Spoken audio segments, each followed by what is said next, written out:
Halo, halo Bung Rocky. Ini hari apa? Akhir pekan, hari Ahad yang heboh gitu ya. Karena sejak tadi malam itu orang pusat perhatian publik itu ke Badan Reserse Kriminal Mabes Polri dan akhirnya memang sore kemarin ditetapkan Irjen Pol Verdi Sambo sebagai pelanggar kode etik gitu ya. Belum tersangka ya. Karena tapi publik kemudian kok anti klimaks loh kok kode etik yang dikenain, padahal kan mestinya pasal pembunuhan. Tapi orang lupa ya bahwa Verdi Sambo ini adalah seorang petinggi Polri yang tugasnya sebenarnya menegakkan kode etik, mengawasi kode etik. Justru dia disebut tidak profesional. Wah, menurut saya ini apa ya? Orang kalau yang paham situasinya ini kan berkaitan dengan etika yang selalu kita sebut. Gitu. Ya, saya kira itu kita mesti betul tadi kita mesti terangkan pada publik bahwa ada pengadilan internal di setiap lembaga yang disebut kekuasaan Inspektur Jenderal untuk menginspeksi pelanggaran-pelanggaran internalnya itu.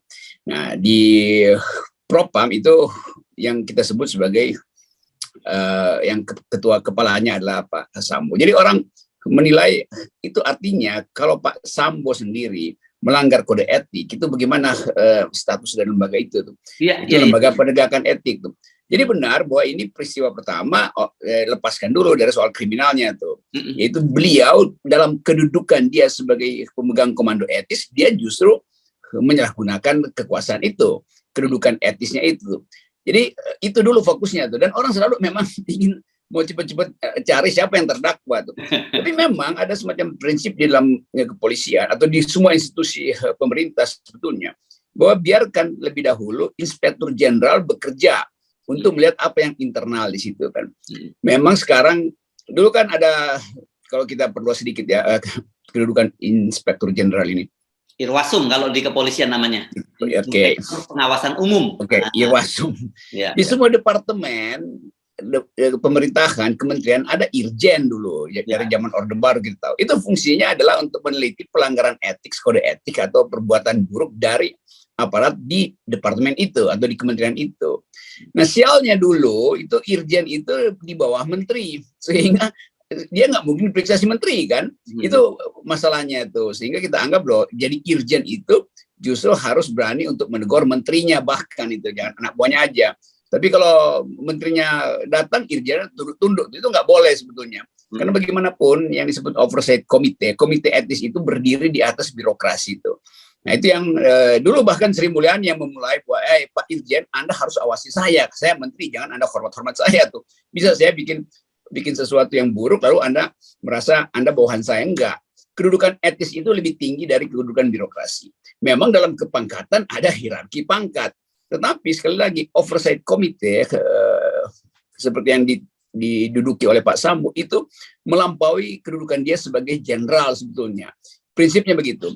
Tapi karena dia terlibat, maka dia mesti dibebas tugaskan dulu dari itu. Sebab di saat-saat terakhir bisa juga Pak Sambo mengatakan saya Inspektur Jenderal dalam kedudukan tadi Irwarsum, dan saya bisa menentukan siapa yang etis, siapa yang tidak etis. Kan itu konfliknya kan. Jadi itu dilepaskan dulu sehingga Pak Sambo itu betul-betul tidak lagi punya fungsi untuk mengevaluasi etis lembaga kepolisian. Dengan cara itu konflik kepentingannya hilang. Nah, tentu tahap berikutnya adalah soal pidananya tuh. Jadi itu hal yang biasa aja. Nah, betul tadi yang justru harus dikritisi oleh publik adalah lembaga-lembaga yang diberi tanggung jawab etis justru merusak institusi itu. Itu intinya tuh. Kan yang mau kita selamatkan institusi kepolisian tuh. Nah, kalau disebutkan berapa 25 orang melanggar etis, 3 ada jenderal. Nah, itu juga problem besar. Artinya satu institusi bermasalah tuh. Jadi sekali lagi kita ingin supaya persoalan pidana itu tentu tidak akan dilupakan. Tetapi sinyal etis ini yang hendak ditegakkan. Begitu satu lembaga itu kehilangan kedudukan etisnya, dia nggak lagi dipercaya oleh publik, apalagi kepolisian. Di situ bekerja prinsip noblesse oblige. Semakin nobel, semakin tinggi kedudukannya, obligasinya semakin besar. Apalagi obligasi etis, kewajiban etis. Ya. Dan kalau kita lihat strukturnya ya di organisasi Polri ini bahkan sebenarnya lebih keras dibandingkan dengan lembaga-lembaga sipil lainnya. Karena tadi Pak Sambo ini divisi Propam, penegakan etik. tapi di atas Pak Sambo ada yang kita sebut tadi Irwasum dan pangkatnya lebih tinggi gitu ya, Ya. 3. Nah itu yang sekarang sedang melakukan tugasnya. Nah saya kira justru seharusnya publik juga bahwa soal pidananya nanti akan jalan, dan dia bisa saja nanti kan seperti disampaikan oleh Pak Kapolri, kemungkinan ada pelanggaran pidana karena dalam soal etik ini katakanlah misalnya menghalang-halangi para penegak hukum untuk menjalankan tugasnya, itu juga soal pidana juga kan gitu. Justru harusnya ini berlapis nanti kalau terjadi dia sudah kena hukuman secara etik dan itu bisa konsekuensi pidana, dan kalau kemudian terbukti ada dia keterlibatan dia dalam pembunuhan Brigadir Yosua, dia juga akan terkena hukuman pidana. Saya kira itu yang kita mesti pahami sekarang. Ya itu betul, dan orang mulai paham bahwa ada keseriusan dari Pak Kapolri itu demi tadi marwah institusi itu, karena isu berkembang kemana-mana, bola liar setiap hari kita dapat di WA grup bahkan beredar si ini lakukan ini, si ini adalah bendahara umum, si itu macam-macam istilah, yang ini memang terlibat kasus affair dengan saksi. Jadi segala macam isu itu kita mesti duga diproduksi juga dari dalam institusi-institusi yang isinya persaingan, kan itu intinya kan. Jadi sebetulnya ini udah bagus ditetapkan dulu sebagai pelanggar etik, karena itu dia mesti dilepaskan dari wilayah pengaruh dia oleh Irsum yang memang diberi wewenang untuk itu, dan ada tim khusus juga yang diberi wewenang untuk melakukan penyelidikan pidananya kan. Jadi betul Pak, tentu Pak Sigit dengan hati-hati harus memisahkan itu tuh, supaya terlihat bahwa bagian pembersihan di dalam itu sudah selesai, baru pengusutan pidana bisa lebih tajam. Sebab kalau bagian etisnya belum selesai, itu juga abu-abu di dalam tuh. Nanti bagaimana caranya tuh, ada ewu pakewu, ada senioritas segala macam. Jadi betul kita mulai dengan langkah pertama, profesionalisme Kapolri diterangkan betul-betul dengan memisahkan itu. Nah orang sebetulnya ingin cepat-cepat ditangkap aja, ya nggak bisa dong, itu soal pidana itu.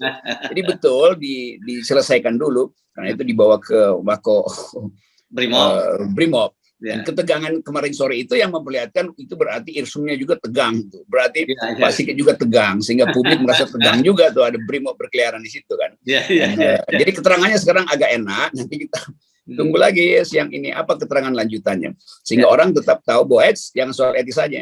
Padahal sebetulnya soal etis yang paling penting. Tapi orang udah keburu merasa soal etis doang. Nah, kata etis itu juga lama-lama makin gak ada defisit nilainya. Padahal itu adalah prinsip tertinggi dari semua organisasi, menghormati hal-hal yang bersangkutan dengan tanggung jawab etik.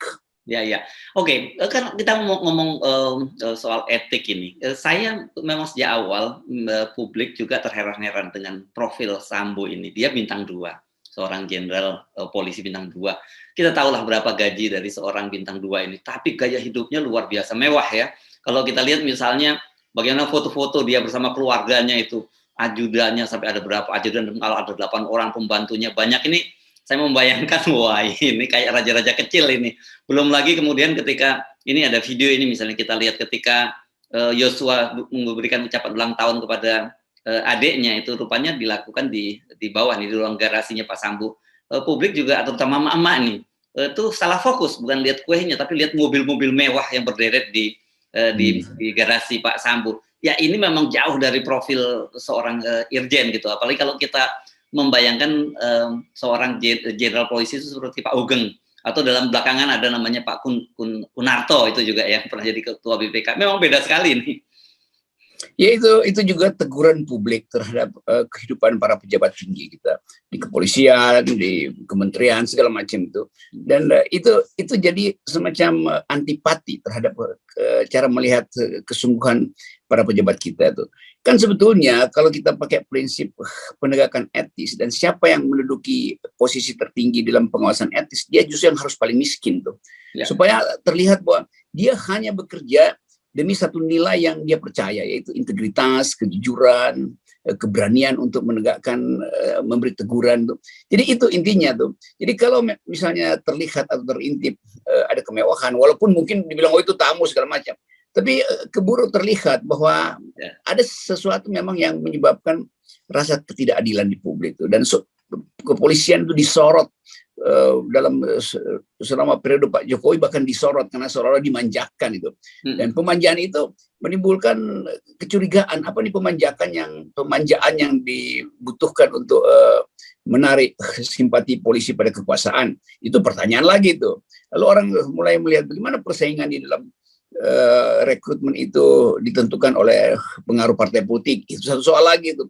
Jadi semua soal itu sekarang memang ya sangat disayangkan pada saat terakhir kepemimpinan Pak Jokowi ada institusi yang berantakan tuh.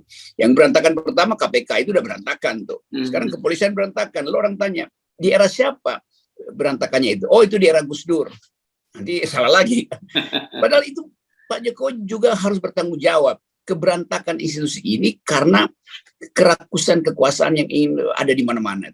Jadi kalau dibilang tadi Pak Sambo punya banyak hal, apalagi kekuasaan dia punya macam-macam tuh.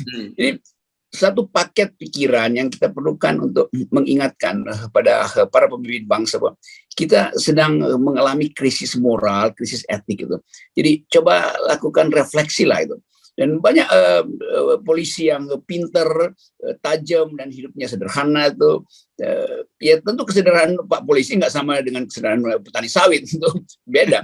Tetapi kemenyelokan itu kan tidak bisa menahan untuk memamerkan kekuasaan, junto kekayaan. Nah itu buruknya tuh. Padahal selalu orang anggap polisi itu pelayan rakyat, maka dia sebetulnya harus sama sejahtera dengan rakyat, jangan rakyatnya nggak sejahtera. Jadi itu intinya tuh. Kita bisa pahami ini semacam gejolak evaluasi publik terhadap lembaga-lembaga kekuasaan. Nah, dalam kasus ini Polri yang kena sorotan tajam. Tentu banyak lembaga lain yang belum tersorot, kejaksaan misalnya tuh, kehakiman itu sama juga kasus-kasusnya di situ. Ya, nah kalau sudah mendengar penjelasan seperti Anda ini, bukan berarti kita mengecilkan ya kasus tewasnya Brigadir Yosua. Justru persoalan etik ini jauh lebih besar ya. Ini jadi kita sering sebut bahwa Yosua ini simptomnya saja gitu. Yang persoalan penyakit serius itu adalah soal etika ini kan. Ya itu poin mendasar yang harus kita waspadai.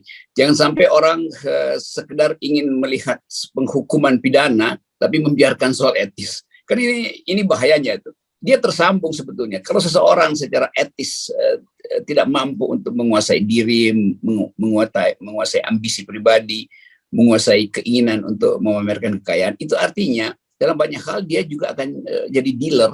Itu poinnya tuh. Sehingga dia tidak punya semacam harga batin untuk menghakimi atau memanfaatkan kedudukannya untuk membersihkan lembaga itu.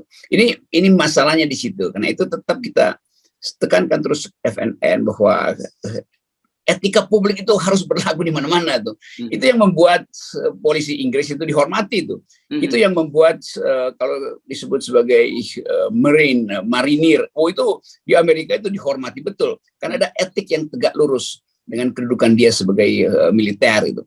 Nah, hal-hal ini juga harus kita pasangkan pada DPR. DPR juga banyak betul yang pamer kekuasaan kan. Yang sebetulnya cuma anggota DPR tapi mesti punya banyak pengawal dan forradernya bisa 4 itu. Apa soalnya tuh? Dia bikin jarak justru dengan rakyat kan. Jadi hal ini berlaku ke semua institusi itu, bukan sekedar pada polisi itu. Termasuk juga pers. Banyak juga pers yang melanggar kode etiknya sendiri karena menjadi humas negara kan banyak tuh. Ya, Anda bisa perhatikan tuh dalam kasus Ferdy Sambo ini pun bagaimana cara media memberitakan. Dari situ sebenarnya kita bisa mengendus ini ada permainan-permainan yang nggak beres juga di media itu gitu. Ya itu. Jadi selalu ada kecermatan untuk melihat apa sebetulnya point of view yang harus dikedepankan tuh. Perlindungan saksi, perlindungan hak asasi manusia, sekarang soal etis ya. Tetapi di belakang itu kan orang tahu ya dalam kasus polisi tembak polisi ini itu variabelnya macam-macam tuh. Di situ ada mungkin organisasi bagi-bagi rezeki ada di situ tuh, sehingga harus saling mengamankan itu. Nah karena itu juga pers kena dengan permainan di atas itu kan. Siapa yang punya point of view A dia lebih dekat dengan data, siapa yang lebih point of view B dia lebih dekat dengan sensasi kan begitu soalnya tuh. Jadi ada pers yang sensasional, ada yang memang substansial gitu. Ya. Oke, jadi ini sebenarnya ya justru kita mesti appeal Pak Jokowi ya dalam hal ini, bukan hanya Pak. Oke Pak Listio Sigit lakukan bersih-bersih di internal. Tetapi sebenarnya harus dilihat juga bahwa polisi ini adalah produk politik pada masa Pak Jokowi gitu ya. Dan itu menyeluruh yang terjadi kan. Anda tadi sebut siapa yang mengawal anggota DPR? Ini polisi juga begitu dan kenapa kemudian apa timbal baliknya? Ya kemudian ada tarik-tarik politik di antara itu yang Pak Mahfud menyebutnya sebagai apa itu hambatan sosiopolitik. Ya itu, akhirnya Pak Mahfud mesti ngomong. Padahal sebenarnya Pak Mahfud nggak boleh ngomong. Dia udah di atas, dari atas saja mantap. Tapi dia jadi pengamat akhirnya kan, bahkan jadi komentator. Ya. Orang merasa ini apa ini? Lebih baik jadikan Pak Mahfud sebagai justice collaborator dalam tanda petik itu. Karena rupanya dia tahu banyak kan. Tapi kalau tahu banyak, jangan kasih sinyal aja tuh. Bikin laporan dong. Dan jangan laporan itu dibuka ke pers. Jadi bikin aja, bos saya Mahfud MD tahu banyak segala macam. Nggak usah ngomong di pers. Supaya lebih gampang. Kalau sekarang orang anggap Pak Mahfud itu bagian dari apa itu? Bagian dari kekuasaan. Kalau kekuasaan nggak boleh intervensi. Kalau Pak Mahfud LSM boleh kasih pengamatan itu. Kalau Pak Mahfud komentator politik, oke, itu datang ke TV sebagai komentator. Jadi ini juga tidak etis. Jadi Pak Mahfud juga melanggar etis sebetulnya. Walaupun dia bilang kan saya tahu, iya kalau Anda tahu datang ke penegak hukum, beritahu apa yang Anda tahu gitu. Bukan memanfaatkan media itu buruk gitu. Lain kalau Pak Mahfud adalah kayak saya, ya komentator, ya nggak ada poin, nggak ada soal karena nggak terikat dengan institusi. Tapi Pak Mahfud ini Menko Polhukam itu memberi sinyal yang semacam itu orang ini Menko Polhukam atau LSM itu kan soalnya. Ya. Oke, saya juga jadi semakin sadar gitu bahwa persoalan etik ini memang soal yang paling penting. Tapi jangan kemudian soal etik ini digunakan untuk meredusir gitu atau melokalisir, bukan meredusir. Maksud saya persoalan pidana gitu ya. Karena tadi saya sebutkan juga bahwa di persoalan banyak sekali kasus-kasus etik yang akhirnya berujung pada pemidanaan juga. Gitu. Ya ini jadi publik harus jelas. Pintu masuk etik itu justru yang memungkinkan terbukanya pidana. Jangan dibalik bahwa karena sudah diselesaikan secara etis maka pidana dihilangkan. Itu nggak boleh terjadi itu. Ya. Oke, jadi kita kawal terus karena ini kelihatannya sudah ini juga jadi momentum. Kita selalu sebutkan gitu ya, selalu momentum bahwa tanpa menafikan tewasnya Yosua, dan kita tentu saja ikut berduka cita terhadap keluarga Yosua karena satu kematian itu juga tetap saja pelanggaran HAM, tetapi jangan lupa ada persoalan yang jauh lebih serius, itu persoalan etika, dan itu tidak hanya monopoli polisi sebagai sebuah lembaga. Betul, jadi semua soal ini bermula dari ketiadaan pengertian tentang public discourse, public ethics, termasuk di dalam soal partai politik sekarang, persiapan pemilu itu lepas semua dari tutorisasi etik. Di satu pihak KPU mengeluh nggak ada dana, pada pihak lain Pak Jokowi dengan gagah perkasa itu mengumpulkan relawan datang ke Kongres Purnawirawan segala macam tuh dalam upaya untuk mempromosikan diri. Itu juga itu pelanggaran etik tertinggi juga. Jadi kita tegur semua mereka, bahkan tegur diri kita sendiri karena kita seringkali takut untuk menyebutkan kedudukan etis seseorang. Ya. Dan juga para menteri-menteri yang sekarang masih menjabat menteri tapi sudah sibuk kampanye, ini juga pelanggaran etis yang luar biasa saya kira. Iya, dan itu semua ada di depan mata Pak Jokowi. Ya. Jadi semua orang merasa ngapain kita lakukan semacam teguran etis pribadi. Pak Jokowi aja nggak pernah merasa dia melanggar etis kok. Tapi hati-hati nanti pernyataan Anda ini bisa ditafsirkan bisa begini. Oh, kalau gitu kita nggak usah lanjutkan dulu tindakan etik. Kita selesaikan dulu di istana dulu, baru kemudian kepolisian. Ya, pada akhirnya orang merasa frustrasi itu. Tapi jangan frustrasi bahwa bangsa ini didirikan untuk menghasilkan keadilan, kemakmuran, dan harga diri. Terutama dalam isu politik global yang sekarang Indonesia sepertinya dianggap itu negara besar tapi compang-camping, kan itu buruk di mata internasional. Kita tetap percaya ada nyala lilin di ujung terowongan gitu, dan kelihatannya sudah mulai muncul itu ya, Bung Rocky. Ya, peristiwa-peristiwa sekarang menuntun orang untuk pergi perlahan-lahan meniti terowongan gelap karena dipanggil oleh cahaya di ujung terowongan. Cahaya itu namanya 0%. 0%. Oke, thank you, Bung Rocky. Yes.